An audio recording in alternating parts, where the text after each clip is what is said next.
Fin 1943, après la victoire de Koursk, les soviétiques passant à l'offensive, les Américains s'installent dans le sud de l'Italie et la Normandie est envahie. Alors que les préparatifs avançaient, les Alliés envisagèrent la possibilité d'une reddition allemande. Et si le parti nazi était renversé par un coup d'État ? Que devrait-il faire si le nouveau gouvernement cherchait à obtenir un armistice ? Un comité de sécurité composé d'Américains, de Soviétiques et de Britanniques décida que la capitulation allemande serait consignée dans un document unique de reddition inconditionnelle. Ce document devait être signé par le haut commandement des forces armées allemandes pour éviter de répéter 1918 où seuls des civils avaient signé la reddition. Ce fait a créé le mythe du coup de poignard dans le dos, disculpant les forces éminemment, Picra armée des armée de la défaite de la Première Guerre mondiale. Mais à cette époque, tout le monde n'était pas d'accord sur le meilleur type de reddition. Après tout, il était encore très tôt. Une reddition unique est-elle envisageable ? Ou un armistice plus clément ? Peut-être même pas.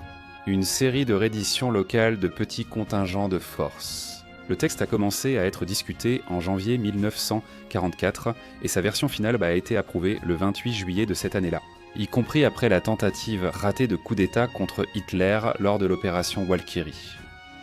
Et nous verrons cela un autre jour. Le texte final comportait 3 parties. La première d'entre elles contenait le préambule suivant. Le gouvernement allemand et le haut commandement allemand, reconnaissant la défaite totale de leurs forces armées sur terre, sur mer et dans les airs, annoncent qu'ici la reddition inconditionnelle de l'Allemagne. Les 2 parties suivantes, ensemble, contenaient 14 autres articles. La deuxième partie du document, comprenant les articles 1 à 5, portait sur l'aspect militaire de la reddition. Ils devaient en rendre leurs armes et tous se replier aux frontières allemandes au 31 décembre 1937. Quant à la troisième partie, avec les articles 6 à 12, elle traitait des aspects civils de la reddition. Autrement dit, le gouvernement allemand devait arrêter ses activités et remettre sans condition l'administration du pays aux Alliés. Les 2 derniers articles, 13 et 14, détaillaient la date de la reddition et les langues dans lesquelles les textes finaux seraient rendus disponibles. Tout semblait réglé. Mais là, à la conférence de Yalta, en février 1945, les 3 grands dirigeants alliés décidèrent que le territoire allemand serait divisé en 4 zones d'occupation, américaine, britannique, française et soviétique. Ils ajoutèrent également la fameuse clause 12A, qui stipulait que les Alliés, les vainqueurs, pourraient démanteler l'Allemagne comme ils le souhaitaient, afin de garantir la paix et la sécurité à l'avenir. Et il y a plus. Fin mars 1945, les Anglais doutaient qu'une autorité civile allemande puisse réellement s'imposer comme dirigeante. Et ils ont proposé une solution différente. Un acte unilatéral d'abandon de l'Allemagne, reconnaissant la victoire des Alliés sur ses forces. Mais au final, le côté pratique a prévalu et les Alliés ont fini par utiliser un terme beaucoup plus simple, à portée strictement militaire, très similaire à ce qui a été utilisé à Caserta lors de la reddition des troupes allemandes en Italie. Ainsi, je vais maintenant vous montrer comment toutes les forces de l'Axe en Europe se sont rendues en 1945. Tout commence le 25 avril 1945, lorsque les partisans italiens se révoltent et prennent les villes de Milan et de Turin. Mussolini tente de s'échapper en portant un uniforme allemand, embarquant dans un convoi d'une unité anti-aérienne qui essayait de quitter le territoire italien pour l'Allemagne. Cependant, en chemin, il est reconnu et capturé par les partisans. Le 28 avril, Mussolini a été fusillé, ainsi que sa maîtresse Clara Petati et quelques-uns de ses partisans. Leurs corps ont été pendus la tête en bas à une station-service sur la Piazza Loreto, au centre de Milan. Le lendemain, le maréchal Rodolfo Graziani, commandant du groupe d'armées de la Ligurie et ministre de la Défense de la République sociale italienne, a capitulé avec toutes les forces italiennes, lors d'une cérémonie au palais royal de Caserta. Ce même 29 avril, après de longues négociations secrètes qui feraient un super film, mais donneront aussi une super vidéo sur la chaîne. Les plénipotentiaires du général Heinrich von Fittenhof, commandant du groupe d'armée C, et du SS Oberstgruppenführer, Karl Wolff, commandant SS en Italie, ont signé la reddition des troupes allemandes. Sur le théâtre des opérations en Italie, à compter du 2 mai et avant la fin du 29 avril, il ne faut pas oublier que ce jour-là, la première grande unité allemande est arrivée sur le théâtre des opérations en Italie. Et elle s'est rendue précisément à la force expéditionnaire brésilienne. Il s'agissait de la 148e division allemande, commandée par le général Otto Prater Pico, qui s'est rendu à la force expéditionnaire brésilienne dans la localité de Fort Novo d'Itaro. La guerre finit en Italie, nous devons partir vers le nord. À la mi-avril, l'Allemagne maintenait encore une ligne continue de domination territoriale de la Norvège via une partie des Pays-Bas, le Danemark, son littoral nord, jusqu'aux Alpes. Et c'est dans ce contexte que les Soviétiques ont effectué leur approche finale de Berlin, avec 3 fronts qui est leur terme équivalent pour groupe d'armées. Au nord de la position soviétique se trouvait le 2e front de Biélorussie, commandé par le maréchal Konstantin Rokossovski. Le 1er front de Biélorussie, dirigé par le maréchal Georgi Zhukov, était au centre, tandis qu'au sud se trouvait le 1er front d'Ukraine sous le maréchal Ivan Konev. Depuis janvier 1945, Hitler ne quittait plus Berlin. Et en avril, il était déjà définitivement installé dans son gigantesque bunker sous la chancellerie. La défense allemande dans la capitale était répartie ainsi. À la tête de la ville, et au nord, le groupe d'armées. Vistule du général Gotthard Heinrichs en avait la responsabilité.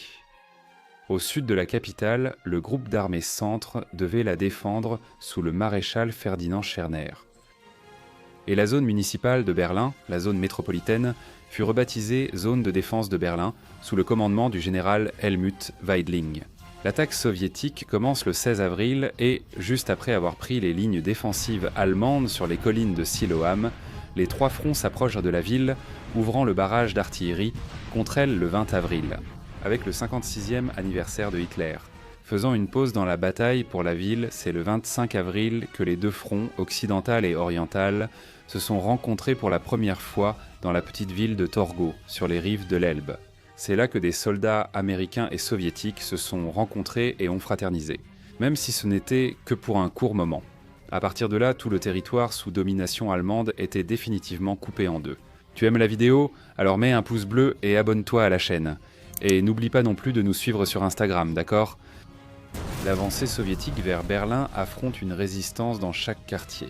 Alors ils utilisent des chars et de l'artillerie de gros calibre contre la ville, et cela finit par détruire tous les immeubles résidentiels. L'artillerie soviétique crée également un épais rideau de poussière permanent en suspension dans l'air, ce qui finit par empêcher la visibilité et ajoute du chaos à la bataille. Alors que Zhukov s'approchait par l'est, Konev s'approchait par le sud, les deux se disputant la primauté de savoir qui prendrait le Reichskrieg en premier. Le principal objectif de la prise de la ville est défini par Staline. Cela a fait que les 2 fronts ont fini par entrer en collision, échangeant de lourds tirs amis, ce qui a entraîné de nombreuses pertes dans leurs propres rangs. Au milieu de ce chaos total, les soviétiques du 1er front de Biélorussie se sont approchés du Reichstag dans l'après-midi du 30 avril. Ce même après-midi, près de la chancellerie, Hitler se suiciderait à 15 h en prenant du poison et en se tirant une balle dans la tempe, comme Staline voulait que le Reichstag soit capturé. Le 1er mai, fête du travail et principale journée fériée soviétique, Zhukov ordonna de capturer le bâtiment à tout prix. Toujours le 30 avril, les soviétiques attaquèrent le Reichstag face à une défense allemande déterminée, armée de mitrailleuses à tous les étages. Ils ont passé la nuit du 30 à nettoyer, pièce par pièce, la résistance allemande à l'intérieur du bâtiment. Et c'est à l'aube que le soldat soviétique Mikhail Rinin est monté sur le toit du Reichstag et a hissé le 1er drapeau soviétique là-haut. Plus tard, il a été décoré de l'étoile d'or de héros de l'Union soviétique pour cet exploit. La levée du drapeau par Rinin n'est toutefois pas celle devenue célèbre par les photos et vidéos diffusées dans la presse mondiale. Ce lever de drapeau matinal n'était qu'une reconstitution pour les caméras avec un drapeau bien plus grand que l'original. Et il y a une curiosité si vous faites attention. Le soldat qui assiste au lever du drapeau porte 2 montres bracelets, une à chaque poignet. Cela illustre le butin saisi par les troupes soviétiques à Berlin. Le 2 mai, sans possibilité de résistance, le général Weidling a capitulé et remis la ville aux soviétiques. Hitler a laissé dans son testament les désignations pour sa succession. Il a supprimé le poste de Führer et séparé les fonctions de chef d'État et de chef du gouvernement. Il a nommé l'amiral Dönitz président de l'État et son ministre de la propagande, Joseph Goebbels, chancelier du gouvernement. Goebbels s'est suicidé avec sa femme le 2 mai.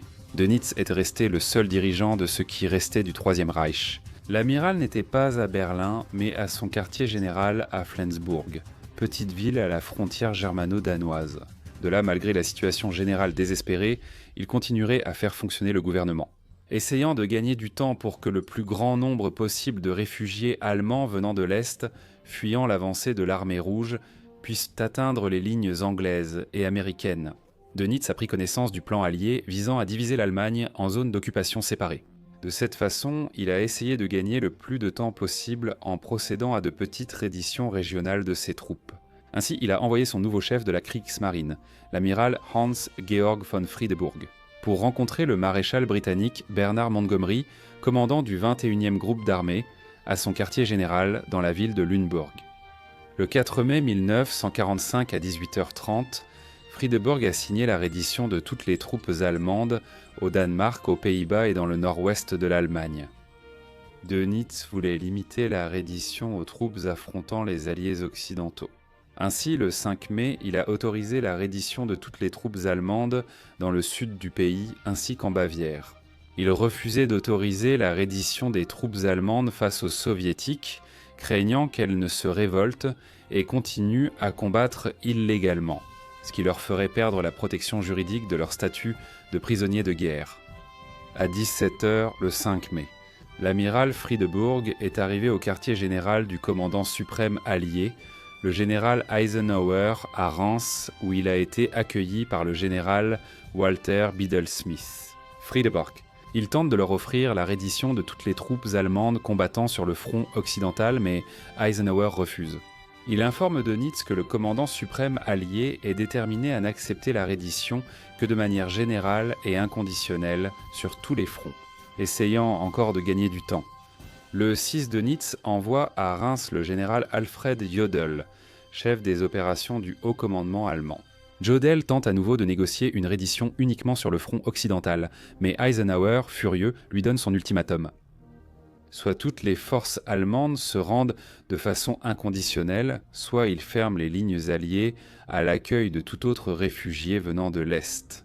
Ainsi, sans autre alternative, Dönitz finit par accepter et autorise Jodl à signer la reddition finale de toutes les forces allemandes. À 2h41 du matin, le 7 mai, le général Alfred Jodl a alors signé la reddition finale de toutes les troupes allemandes aux forces alliées. Au nom du général Eisenhower, son chef d'état-major, le général Walter Biddle-Smith, a signé, accompagné du général Ivan Sousloparov, officier de liaison avec Moscou. Sousloparov a suivi toute la négociation et, à la fin, il a accepté les termes, signant au nom de l'Union soviétique. Le problème, c'est qu'il n'en a pas parlé à Staline, qui est alors devenu furieux, et a rappelé Sousloparov à Moscou. « Tu sais bien que ce n'est pas bon signe. Il a demandé un nouvel accord avec d'autres conditions. Voyons exactement ce qu'il a dit. Aujourd'hui, à Reims, un document préliminaire de reddition inconditionnelle a été signé. La principale contribution à cela, cependant, a été faite par le peuple soviétique et non par les Alliés. Et par conséquent, la capitulation doit être signée en présence du commandant suprême de tous les pays de la coalition anti-Hitler, pas seulement du commandant suprême des forces alliées. De plus, je ne suis pas d'accord avec le fait que la reddition n'ait pas été signée à Berlin, qui était le centre de l'agression nazie. Nous sommes d'accord avec les Alliés pour considérer les protocoles de Reims uniquement comme préliminaires. Eisenhower a accepté les conditions de Staline et une nouvelle cérémonie de reddition a été fixée au lendemain. Cette fois dans l'ancien bâtiment du génie militaire allemand dans le quartier de Karlshorst, près de Berlin. À 22h, la table était remplie de militaires et de journalistes. Celui qui dirigeait était le maréchal Georgi Zhukov, ayant à ses côtés le maréchal anglais Arthur Tedder qui représentait Eisenhower lors de cet acte. En tant que témoin, il y avait le général français Jean Delattre de Tassigny et le commandant des forces aériennes américaines, en Europe le général Karl Spaatz. Toutes les attentions de la salle se sont alors tournées vers part et vers la porte, d'où est entrée la délégation allemande composée de 3 hauts officiers. Pour l'armée de terre, le maréchal Wilhelm Keitel était présent. Pour la Kriegsmarine, l'amiral Hans-Georg von Friedeburg et pour la Luftwaffe, le général Hans-Jürgen Stumpf. La signature finale et définitive de l'acte de reddition de l'Allemagne aux Alliés a eu lieu à la fin de la soirée du 8 mai. À Moscou, avec le décalage horaire, c'était déjà l'aube du 9 mai. C'est pourquoi la Russie fête le jour de la victoire le 9 mai et non le 8, comme en Occident. Ensuite, les forces allemandes ont déposé les armes en Norvège, dans la poche de Courlande, sur les îles britanniques de la Manche, dans les ports français de Saint-en-Nazaire, Lorient et La Rochelle, ainsi que sur les îles grecques du Dodécanèse et en Crète. Quelques autres petites formations allemandes continuent de résister pendant encore quelques jours, notamment en Tchécoslovaquie. Mais ces forces se rendent définitivement, faisant taire les armes en Europe dès mai 1945. Malgré tout cela, le gouvernement de Dönitz à Flensburg est resté actif jusqu'au 23 mai, prenant contact avec des sous-marins qui se trouvaient partout dans le monde, les appelant à se rendre dans des ports alliés. Eisenhower a finalement ordonné, le 23, d'arrêter tout le monde et de mettre fin à tout cela. Albert Speer, Karl Dönitz et Alfred Jodl ont aussi été arrêtés lors de cette opération. Les trois ont ensuite été envoyés au tribunal de Nuremberg. Le jour de la victoire a été célébré avec enthousiasme dans toute l'Europe et dans les Amériques. Les scènes les plus célèbres sont celles des foules célébrant sur les Champs-Élysées, à Paris, ainsi que la famille royale britannique saluant la foule depuis la fenêtre du palais de Buckingham, à Londres. Le 24 juin, le défilé de la victoire a eu lieu pour la première fois sur la place rouge à Moscou, une tradition qui se perpétue jusqu'à aujourd'hui. Lors du premier défilé, Joseph Staline et Dwight Eisenhower étaient présents, une tradition qui perdure aujourd'hui. Les maréchaux Gueorgui Zhukov et Konstantin Rokossovski ont passé les troupes en revue à cheval. Cela se poursuit aujourd'hui, mais les chevaux ont cédé la place aux automobiles. Ce même jour, il y a également eu la célèbre scène où les étendards de bataille allemands sont jetés à terre devant le mausolée de Lénine, marquant ainsi la défaite finale de l'Allemagne nazie. Et, comme dernière curiosité, la dernière unité allemande à se rendre fut une unité météorologique de l'armée qui avait été envoyée à Svalbard, dans le nord de la Norvège. Elle ne s'est rendue que le 4 septembre 1945, 2 jours après la signature de la reddition finale japonaise dans la baie de Tokyo. Alors, tu as aimé la vidéo, n'est-ce pas? Alors fais ceci. Mets un pouce bleu, abonne-toi à la chaîne et appuie sur la cloche pour savoir quand je publierai de nouvelles vidéos. Je vais m'arrêter ici. Je te remercie encore pour ton audience et je t'envoie une grosse accolade de la part de SDG